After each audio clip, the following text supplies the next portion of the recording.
इस वीडियो में हम देखेंगे कि हम अपने जो टेबल पे या कॉलम्स पे कॉन्स्ट्रेंट्स कैसे लगा सकते हैं, अपने कॉलम्स को कैसे हैंडल कर सकते हैं कोई भी चेक्स लगाकर या कॉन्स्ट्रेंट्स लगाकर।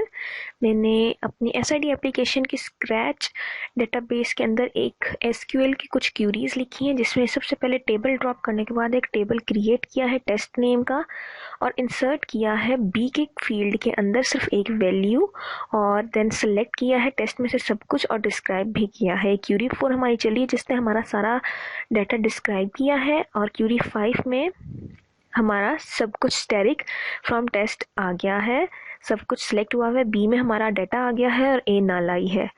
अब अगर हम अपने क्रिएट टेबल टेस्ट के अंदर ए इंटीजर के आगे नॉट नल लिख देते हैं तो वो हमें ए के आगे ज़ीरो डाटा दे रहा है और नल के अंदर चेक लगा दिया है कि नल वैल्यू नहीं होगी। अगर हम ए के अंदर कभी भी नल पुट करना चाहें किसी भी जाके रो के अंदर तो वो हमें नल नहीं एंटर होने देगा, हमें वो एरर देगा। अब अगर हम डिफ़ॉल्ट लगा देते हैं कि अगर ज़ीरो नहीं डिफ़ॉल्ट में 20 आए तो वो हमें उसने 20 वैल्यू दी। अब हर जगह अगर हम ए में कोई वैल्यू पुट नहीं करेंगे तो वो हमें 20 वैल्यू देगा। अब देख लेते हैं कि जो हमने चेक लगाया हुआ है नॉट नल वो हमें कैसे एरर देता है या नहीं देता। हमने इंसर्ट किया है टेस्ट ए में नल तो आगे उसने हमें फॉरन एरर दे दिया है integrity constraint violation column A can not be null, क्योंकि हमने नॉट नल लिखा हुआ था। अब अगर हम इस नल को हटाते हैं और एक और चीज़ ट्राई करते हैं, ये नल को बैक स्पेस करते हैं और यहाँ से ए को भी लाजमी हटाएंगे क्योंकि हमारे पास ए की भी कोई वैल्यू नहीं है। अभी हमने डिफ़ॉल्ट उसका 20 रखा हुआ है। अब अगर हम बी के ऊपर एक कॉन्स्टेंट लगाते हैं यूनिक का मतलब है कि हमारी एक वैल्यू सिर्फ एक ही दफ़ा आएगी, डबल टाइम्स नहीं आएगी। तो गो करें, अभी हमारे पास सिर्फ एक ही कॉलम था तो 1 आया है और की के अंदर उसने यूनिक लिख दिया है।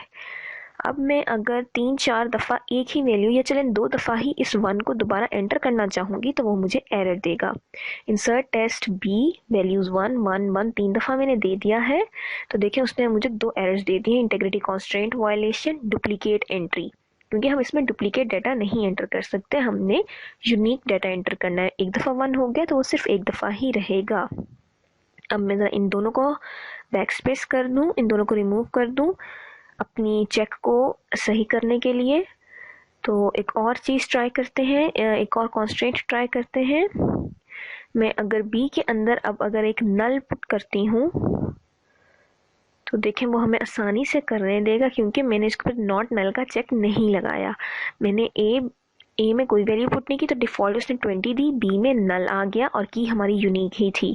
अब अगर हम बी के अंदर कर देते हैं कि यूनिक हो और नल भी ना हो तो देखते हैं नॉट नल पे उसने हमें अगेन एरर दिया है इंटेग्रिटी कॉन्स्ट्रेंट वायलेशन।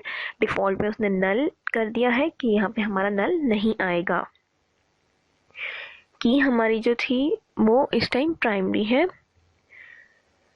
तो इस सारे को अब अगर रिमूव करते हैं, ये हमारे सारे कॉन्स्टेंट्स थे जो हम लगा सकते हैं किसी भी टेबल पर। अभी मैं ये टेबल डिलीट कर देती हूँ, ड्रॉप कर देती हूँ, ड्रॉप टेबल इफ़ एग्जिस्ट, क्योंकि हमने नेक्स्ट भी एग्जांपल्स में यूज़ करना है। तो मैं drop table if exist test semi colon